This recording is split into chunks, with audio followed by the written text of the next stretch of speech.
guys. So today we're going to talk about state transfer. We're going to go into the bits and pieces of it. All right. The main gist, all right, is that there are a couple of phases. All right. You got pre-transfer, invitational transfer, and then transfer opening. Right. And during that process, there are limits. And of course, like all limits, it opens it up to nearby states of similar level development for transfer, except where a character is 90 days older than the target state. So yeah, guess what? If you've been playing 3 months or longer than the state that you're trying to go to, guess what? You're screwed. The state status? Yeah, there's two types. There's leading states, which are the ones that are really strong and have a transfer score that's ranked at the top. And then you have ordinary states, which are states where the sum of the transfer scores the top 100 chiefs of that state. In short order, that's like saying the leading states are where everybody might potentially destroy you. And the ordinary states probably dead or potentially not as crazy. Okay? So, in the phase one, all right, your president, aka the guy who took over and controlled in your state, has the ability to set a power cap threshold, which pretty much is like saying he can dictate what size, aka power, of a player can enter. Okay? And, unironically, cheese that don't fit that can't, go in. But if a state doesn't have a sitting president, the power cap gets dictated by whichever chief most recently exercised the office. So, for those of you that are in new states, you're probably wondering, then what does that mean? If we didn't have a president, but now we have a president, what does that mean? It's probably default. Okay? So, the second phase is where your president, aka the guy who took over in your state, or if you don't have one, for that matter, is going to have the ability to send invites. These invites more or less are kind of like, ordinary invites being like, okay, you met my cap. Because remember, in the first phase, you got to dictate what your cap was. So anybody is able to fit in the ordinary invite, right? Okay, if you fit my cap, awesome. If you're below that cap, you're going to be A-okay to come back and, go through. But special invites, they're a little interesting because what special invites do is they say, maybe you didn't mean to make your cap so low, but you want this one guy that's a little bit above your cap. Well, you can do that for 3 invites, but one of which is going to be returned on the first of every month.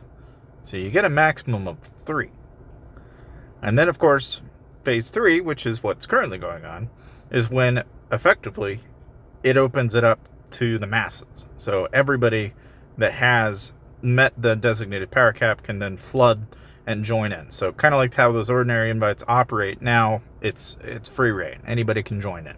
Now, that's basically state transfer, right? Because at this point, now you kind of get an idea of what to expect, what's going through, so on and so forth. What you will notice, though, in the fine print, it says, special invites are not available to leading states in the interests of promoting balanced gameplay, nor can chiefs over the power cap issue special transfer requests to leading state presidents. In other words, if you're in a leading state and you're over the power cap, kabye, you don't get nothing. You kumbaya, you don't get to go. You're effectively kicked. You don't get to play. So if you're a fat mamma jamma, sorry, it ain't gonna happen. You can't join and jump into the state. But that's only true in leading states. So the massive power differentials between states during the event dictate only a certain number of chiefs will be allowed to transfer. That is to say that a leading state can only accept up to 30 chiefs, while ordinary states can accept up to 55. So, what does this mean? Well, it means that a leading state, like I mentioned earlier, has a very hard cap on the number of big active players that can go into it. And it also has a limit on how many people can go in, which is 30. The other issue is ordinary states, which, as you remember, are not as probably as populated and probably not as important, and therefore they allow more players into those states. So, the transfer requirements is really relatively straightforward. The first quote-unquote rule here is that they don't exceed the power cap, that they've reached the furnace level that is required by the number of days that state has been active, that the city is not in combat, aka the main building that you occupy is not currently getting burned to the ground. You're not part of any alliance, and you're not a president, and you're not got troops in your infirmary or in your enlistment office, and it's been 30 days since the last transfer that you may have already joined or done, and you have fewer than 4 characters in the state that you're going to. Now, state transfers have other costs. We have something called transfer passes. Okay, the higher a chief's transfer score is going to change the number of transfer passes that are required. Okay, now you may be thinking, where do you find those? I'll show you here in a bit. But more or less, once you do get to go, right, your city will be thrown somewhere randomly in the state with a 24-hour shield. You'll automatically remove any of your group chats that you may have had in your other state.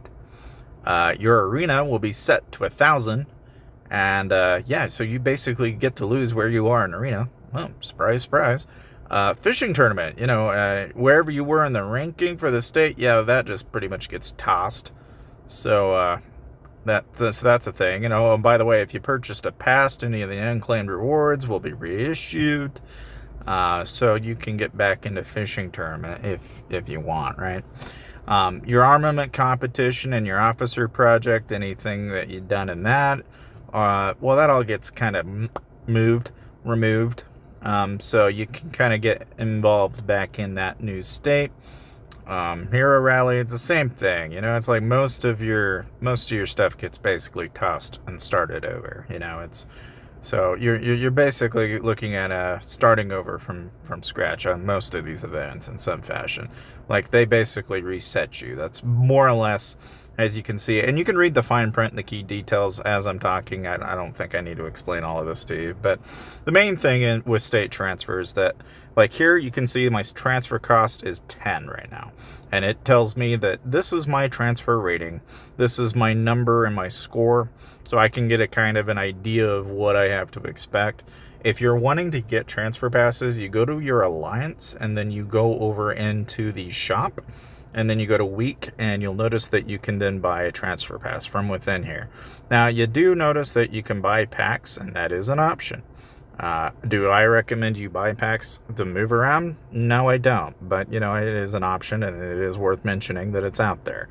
If you're wondering where on God's earth is where that particular thing may, in fact, be, I am almost positive that, like any great person, they put it in the normal store here for $5 per pass, which, as you might imagine, that's pretty pricey. So don't be that person.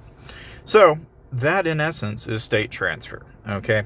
Of course, the one thing that nobody really gets into talk about is that you get what we call the transfer English chat, and they do break it up by language, so you can kind of talk amongst the people that speak the same language, and you don't have so much crazy spam going in between back and forth, but there's obviously going to be a great deal of that one way or the other anyway. But hopefully that kind of helps you out and explains state transfer to you in a way that hopefully was better explained. Thank you guys for watching.